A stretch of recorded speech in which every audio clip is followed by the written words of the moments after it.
大家好，我是慧慧，今天给大家分享一个红烧肉的家常做法。做出来的红烧肉软烂又入味儿，入口即化，肥而不腻。一起来看一下怎么做的吧。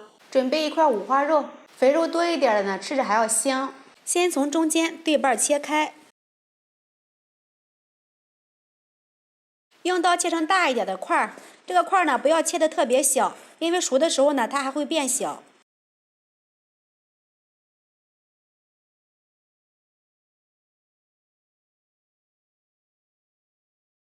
放入盘里备用。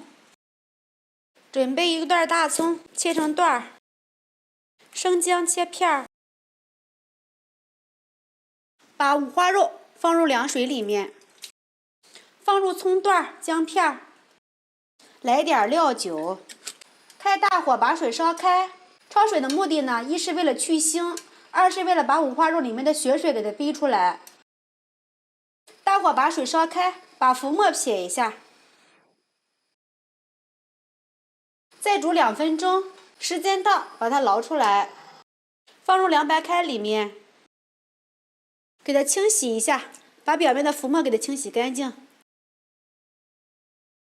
另起锅，倒入一点食用油，把五花肉倒入里面，把五花肉煸炒一下，把里面多余的油脂煸出来，这样子吃的时候呢，不会上头。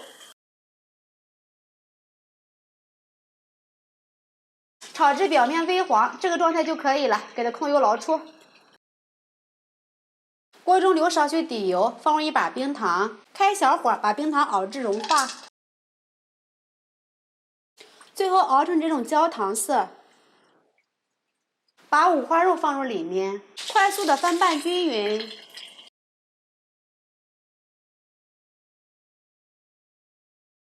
炒至上色，像这个颜色呢就差不多了。看着是不是非常漂亮？加入适量的开水，再放入葱段、姜片、香叶、八角、2小段的桂皮，再来一点老抽上色，生抽，根据自己的口味放入适量的盐，用铲子搅拌一下，大火把水烧开，转小火炖50分钟。15分钟的时候打开盖子，把里面的香料捞出来。这个时候的香味呢已经出来了，这个香料在里面时间长呢，更容易影响口感。盖上盖子继续炖，时间到，打开盖子，现在已经熟了，我们给它开大火收下汤汁。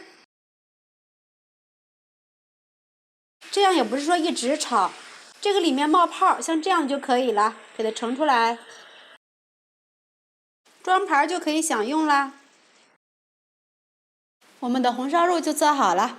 用这个方法做出来的红烧肉香而不腻，入口即化，看着超级的有食欲。做法呢也是非常的简单，喜欢的朋友们就收藏起来吧。喜欢慧慧的视频记得点击关注转发，拜拜。